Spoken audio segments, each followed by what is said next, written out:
शिक्षक विद्यापीठ में आप सभी का स्वागत है। आज हम एनसीईआरटी से बायोलॉजी का एक बहुत ही इम्पोर्टेंट टॉपिक कंप्लीट करने वाले हैं, conservation of forest and wild life. इसमें biosphere reserve, national park, wild life sanctuary, इन सब से बहुत इंपॉर्टेंट क्वेश्चंस आते हैं। तो हम जल्दी से इसे कंप्लीट कर लेते हैं क्योंकि 1 से 2 क्वेश्चन इससे आना ही आना है। सबसे पहले स्टार्ट करते हैं बायोस्फीयर से। देखिए ये चैप्टर तो बहुत बड़ा है पर मैंने इसको ब्रीफ में रखा है, साथ ही जो इम्पोर्टेंट इससे क्वेश्चंस आ सकते हैं और भी मैटर को ऐड किया गया है। तो सबसे पहले हम बायोस्फीयर समझ लेते हैं, बेसिक से चलेंगे और एडवांस तक जाएंगे। Biosphere is the part of earth in which living organism exist और विच सपोर्ट लाइफ। तो बायोस्फीयर क्या होता है? वो पार्ट ऑफ अर्थ जहाँ पर लिविंग ऑर्गेनिज्म और ऐसी कंडीशंस है विच सपोर्ट लाइफ, तो वो बायोस्फीयर कहलाता है। बायोलॉजिकल डाइवर्सिटी और बायोडाइवर्सिटी कहा जाता है variety of plant, animal and micro organism. Micro organism को अंडरलाइन इसलिए किया गया है क्योंकि ये क्वेश्चन आता है कि बायोडाइवर्सिटी में माइक्रो ऑर्गेनिज्म आते हैं या नहीं। Next, protected areas. Protected area क्या होता है? जहाँ पर plant cultivation, graze, plantation, deforestation, cultivation, यानी कि जो आप क्रॉपिंग नहीं कर सकते हैं, ग्रेजिंग नहीं कर सकते, हंटिंग, पोचिंग आर प्रोहिबिटेड। तो ऐसे एरिया को प्रोटेक्टेड एरियाज कहते हैं। इसमें 3 पार्ट्स होते हैं, सेंचुरीज, नेशनल पार्क और बायोस्फीयर रिजर्व। सेंचुरीज में एनिमल्स आर प्रोटेक्टेड। जो नेशनल पार्क होते हैं, area reserve for wild life, they can freely use the habitat. देखिए ये जो डिफरेंस है ये इम्पॉर्टेंट है, इस पे ऑप्शंस में आ जाता है कि सेंचुरी वो जगह होती है जहाँ पर एनिमल्स को प्रोटेक्शन दी जाती है।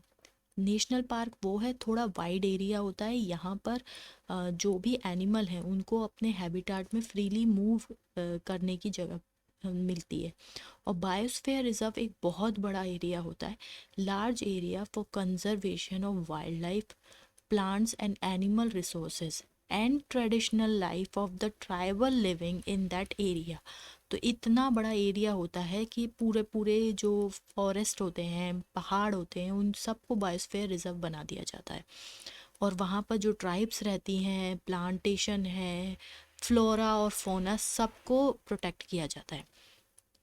पंचमढ़ी बायोस्फीयर रिजर्व के बारे में बहुत बताया गया है, पूरे चैप्टर में उसी को कंप्लीट किया गया है। फ्लोरा और फोना, फोना होता है किसी भी एरिया में जितने एनिमल्स हैं, वाइल्ड लाइफ है, वो होती है फोना, और फ्लोरा होती है प्लांटेशन। जितना भी प्लांटेशन है उस एरिया में, उसको वहाँ का फ्लोरा और फोना कहा जाता है। पंचमढ़ी बायोस्फीयर रिजर्व कंसिस्ट, इतना बड़ा है पंचमढ़ी बायोस्फीयर रिजर्व कि उसमें एक नेशनल पार्क है जिसका नाम है सतपुरा, और 2 वाइल्ड लाइफ सेंचुरी हैं जो हैं बोरी और पंचमढ़ी। तो ये तीनों चीज़ें किसके अंदर आती हैं? पंचमढ़ी बायोस्फीयर रिजर्व के अंदर। एंडेमिक स्पीशीज के बारे में बताया गया है कि plant and animals which are found. So endemic species वो होती हैं, the plant and animal which are found exclusively in a particular area, they are not naturally found elsewhere.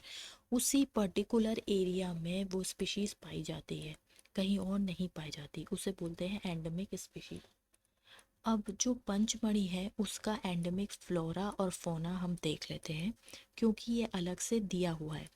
तो साल, वाइल्ड मैंगो, ये एंडेमिक फ्लोरा है। Fauna है Indian giant squirrel और flying squirrel. Species क्या होता है? A group of population which are capable of interbreeding. ये बहुत इंपॉर्टेंट टर्म है कि वो animal, group of animal, population of animal जो आपस में इंटरब्रीड कर सकते हैं, फर्टाइल होते हैं और एक न्यू ऑफस्प्रिंग प्रोड्यूस कर सकते हैं, वो स्पीशीज़ होता है।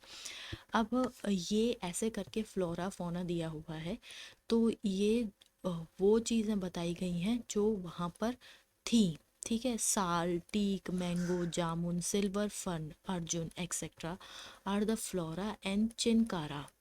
Blue bull, barking deer, chital, leopard, wild dog, wolf etcetera are example of the fauna of the Pachmarhi biosphere reserve. तो ये फ्लोरा और फौना अलग से एक एक नाम दिया हुआ है, पंचमढ़ी बायोस्फीयर रिजर्व में ये पाए जाते हैं, इसीलिए मैंने इसको यहाँ पर रखा ताकि आप देख सकें।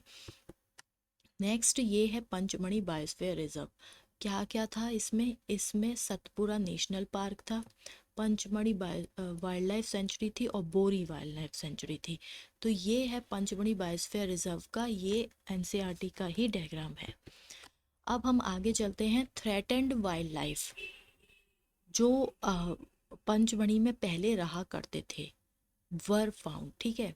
तो black buck, white eyed buck, elephant, golden cat, pink headed duck, घड़ियाल, marsh crocodile, python, rhinoceros etcetera, ये हैं थ्रेटेंड वाइल्ड एनिमल, मतलब कि जिनकी पॉपुलेशन डिक्रीज होती जा रही है।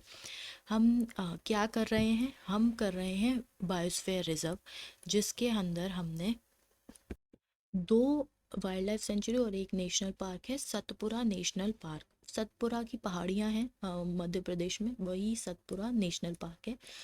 First reserve forest of India, ये इंडिया का फर्स्ट रिजर्व फॉरेस्ट है। The finest Indian teak is found in this forest. अच्छा, यहाँ पर सतपुरा नेशनल पार्क में ये एक नोट करके दिया हुआ है और हो सकता है यहाँ से क्वेश्चन आ जाए। सतपुरा जो नेशनल पार्क है वहाँ पर रॉक शेल्टर्स हैं। कितने? 55 rock shelters have been identified in Pachmarhi biosphere reserve, जिसमें rock paintings are found in these shelters. ये क्या है? ये जो रॉक शेल्टर्स हैं ये एविडेंस है प्री हिस्टोरिक ह्यूमन लाइफ के। Many tribals still live in that area, ठीक है। अब सतपुरा जो टाइगर रिजर्व है ये प्रोजेक्ट टाइगर का हिस्सा है। प्रोजेक्ट टाइगर लॉन्च किया गया था अप्रैल 1973 में गवर्नमेंट के, सेंट्रल गवर्नमेंट के द्वारा, जब हमारी पीएम थी इंदिरा गांधी के टाइम पे फर्स्ट टाइम 1973 में प्रोजेक्ट टाइगर लॉन्च किया गया था। क्योंकि उस टाइम पे पॉपुलेशन जो है वो टाइगर्स की बहुत रैपिडली डिक्लाइन हो रही थी, और अब ये देखा गया है कि विद द टाइम ये प्रोजेक्ट इतना सक्सेसफुल रहा है कि अब टाइगर्स की पॉपुलेशन बढ़ रही है। तो हमने थ्रेटेंड एनिमल्स देखे थे, एंडेमिक वाइल्ड लाइफ देखी थी, और अब हम देख रहे हैं endangered animals, animals whose number are diminishing to a level that they might face extinction. तो वो बहुत जल्द एक्सटिंक्ट होने वाले हैं, उन्हें कहते हैं एंडेंजर्ड एनिमल्स। जैसे कि lion, elephants, wild buffalo and barasingha were also found in the Satpura national park. पहले यहाँ पर ये सब भी पाए जाते थे, ये अलग से दिया हुआ है। उसके साथ साथ कुछ कुछ डेफिनेशन भी दी हैं जो कि इम्पोर्टेंट हैं, जैसे बायोस्फीयर की थी। उसके बाद हमने ये देखा कि स्पीशीज की थी, species group of population which can interbreed, और एंडेमिक स्पीशीज की थी। अब उसके बाद थ्रेटेंड वाइल्ड एनिमल देख लिए, इंडेंजर्ड एनिमल, और अब हम देख रहे हैं इकोसिस्टम।